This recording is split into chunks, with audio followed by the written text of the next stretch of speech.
Ladies and gentlemen, meet Robert Klein.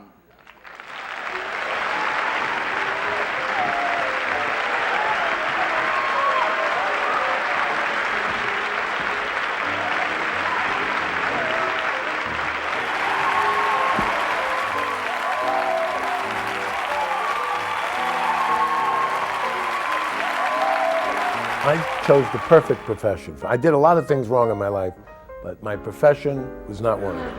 I had one dentist that if it hurt you, tap me hard on the back. Tap me on the back.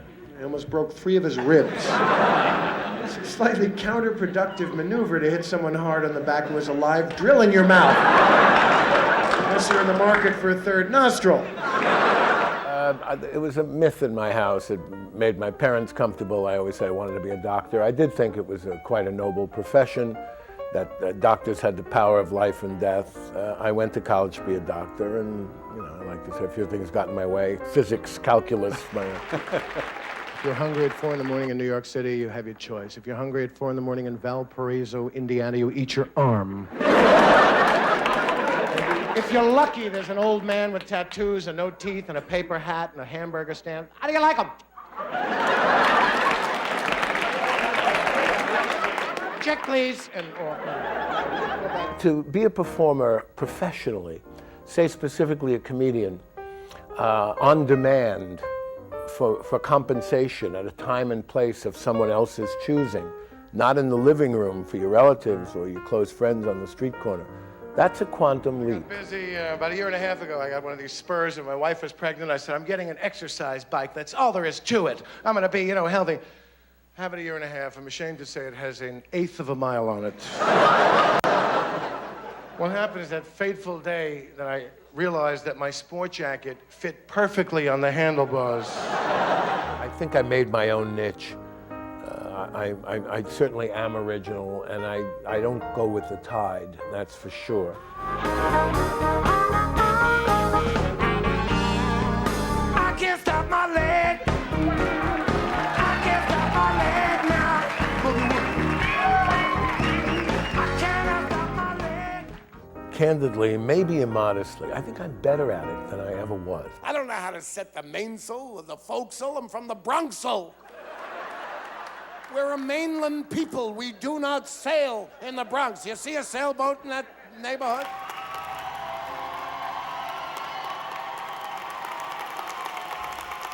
I'm here to introduce comedian, actor, and writer Robert Klein. Back in the 60s, I was the director of Second City, and in those days we held occasional auditions in New York.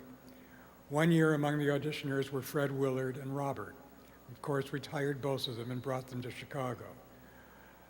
For the first few days they were here, and when they arrived, we put them up at a hotel that was kitty corner across the street from where Second City was. And Bob claims that either out of his hotel window or on the street in front of the hotel, which one? The hotel window. Hotel window. He yelled my name and producer Bernie Solins' name very loudly in order for him to find out where we might be hiding from him. A lack of inhibitions is part of what Second City is all about, and Bob got very good while he was at Second City. One of the first times he got a huge reaction from the audience was when he had to improvise a song with the title suggested by a member of the audience. It's a performance game called Make a Song. I don't remember whether the style Robert sang in that night was classical, blues, or rock, all of which were styles he eventually improvised successfully at Second City. But whatever it was, the audience went nuts and did so every time he improvised a song after that. It's a form Robert still sometimes uses in his act, and I think that's where I Can't Stop My Leg came from. Saying that Robert is both a stand-up comedian and an actor immediately differentiates him from the other two most successful stand-ups that came from Second City, Joan Rivers and David Steinberg. They're not actors, believe me. Robert is. He even had some acting training before coming to Second City. Robert received a Tony Award nomination for Best Actor and won a Los Angeles Drama Critics Award both of them for his performance in the hit Neil Simon musical, They're Playing Our Song. He also won an Obie and the Outer Critics Circle Award for Outstanding Performance by an Actor in Wendy Wasserstein's The Sisters Rosenzweig.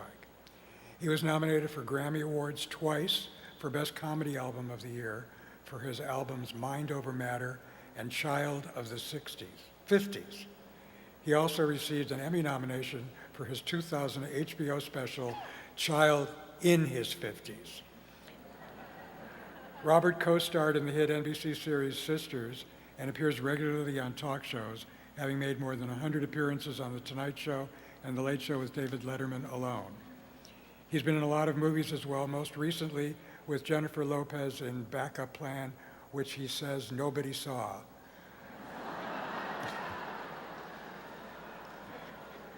And his first book, The Amorous Busboy of Decatur Avenue, which was published by Simon & Schuster. He also just finished his 9th HBO special. When's it on? It premieres June 12th. It premieres June 12th. Might as well get a plug in. Hey, it's showbiz. So that's theaters, clubs, records, TV, movies, and books. And let's not leave out his always impressive ability to improvise. If there's a form of entertainment, Robert's done it, and he's done it successfully. Robert, go to the podium.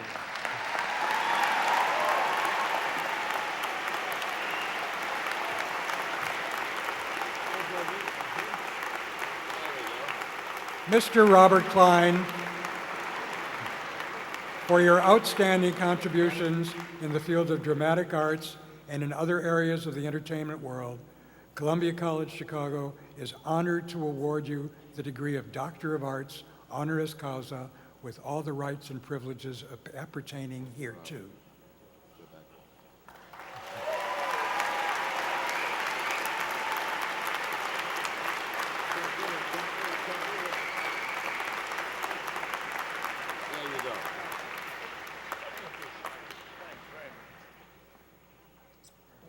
Thank you.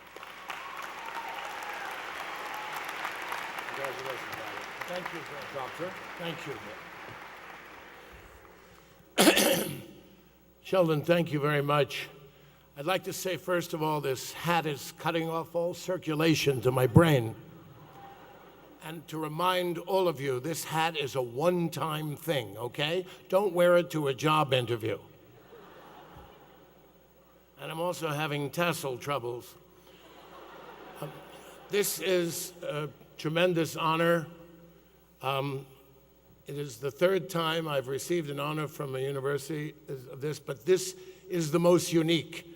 That dance on the way in and the music is the best graduation stuff I ever heard in my life.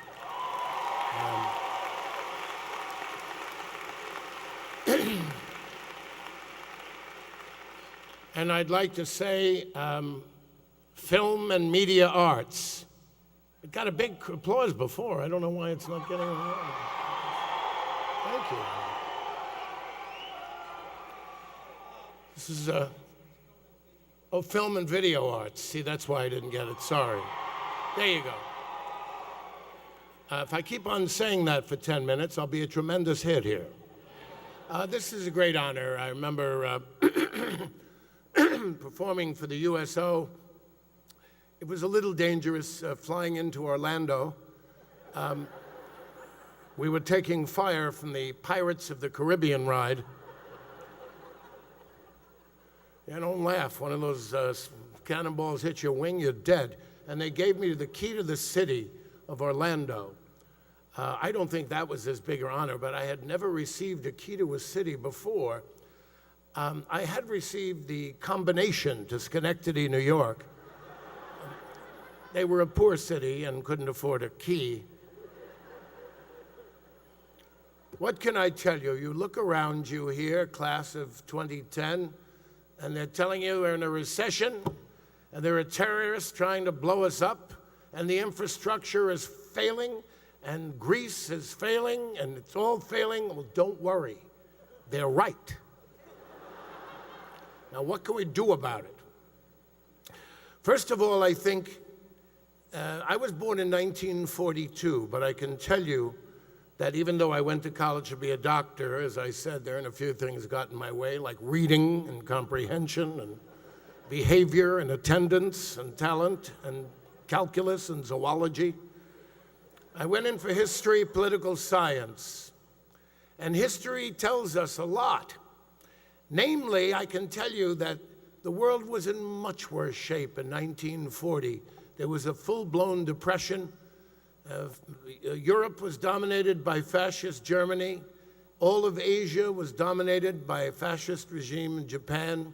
There were no jobs, and our defenses were down, and we survived. So a few 4th century lunatics who blow up things cannot stop us and should not stop us.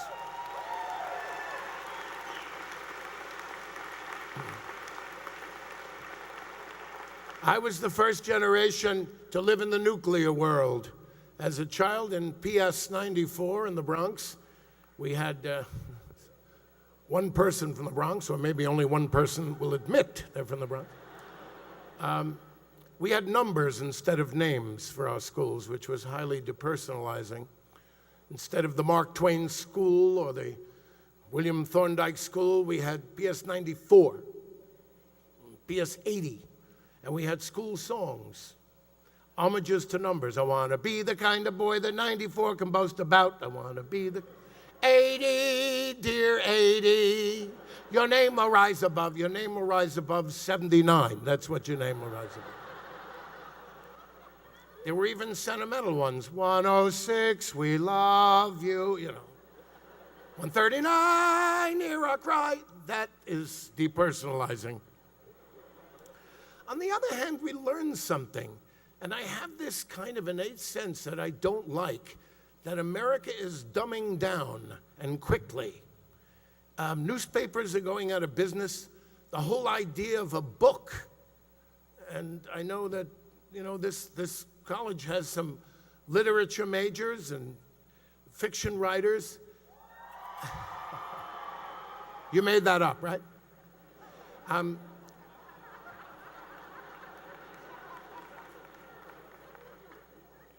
I mean, I don't ever want us to forget the heft of a book in the hand and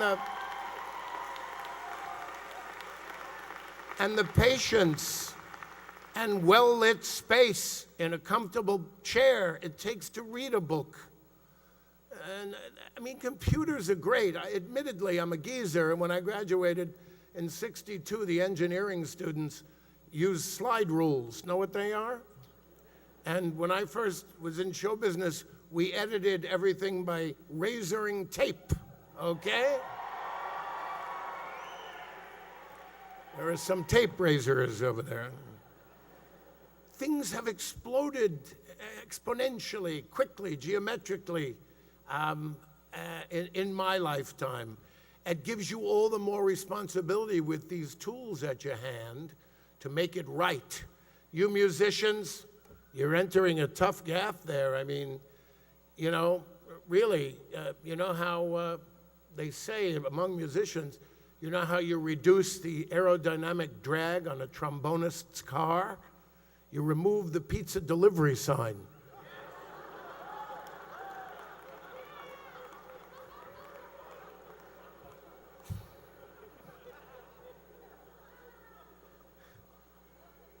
Things will come round again. They are. But I do worry about American preeminence in many things has already begun to crumble and fade a bit. And I think that it's not a given that we remain where we are. And you are incredibly fortunate to be in this place, in this country, in this hemisphere, in this point in history, in this point in time.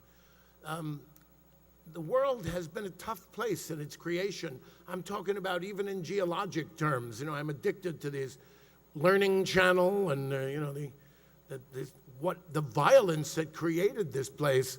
And here we are without glaciers and without plagues that wipe us out and with knowledge in the ascendancy. And don't forget, in World War II also, Many of those soldiers, when they came home from putting their lives on the line, namely African American soldiers, they didn't even enjoy the comforts of their own combat and risk.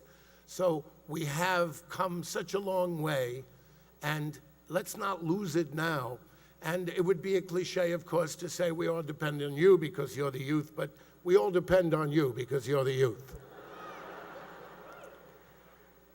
I just want to say that, you know, I've seen it explode so much that I use a tape recorder when I improvise my stand-up comedy. By the way, it was a beautiful little film you put together. I wish it had been funnier. I think you took some of my least funny lines. Anyway, I had the occasion to do a show for Sony on the 10th anniversary of the Walkman device, which is ancient to you guys already. And I tried to explain to Mr. Morita, who was the founder and CEO of Sony, who understood English perfectly, how my career as a comedian had been parallel with the diminution of recording devices, starting with a 40-pound Wallen sack that I carried to the improvisation club to record myself, and ending with tiny little digital things that I don't know how to operate. It's too late for me for certain of these things, and yet they're so necessary and important, but they are in your face. So the other thing I want to emphasize is that you've got to seek the truth.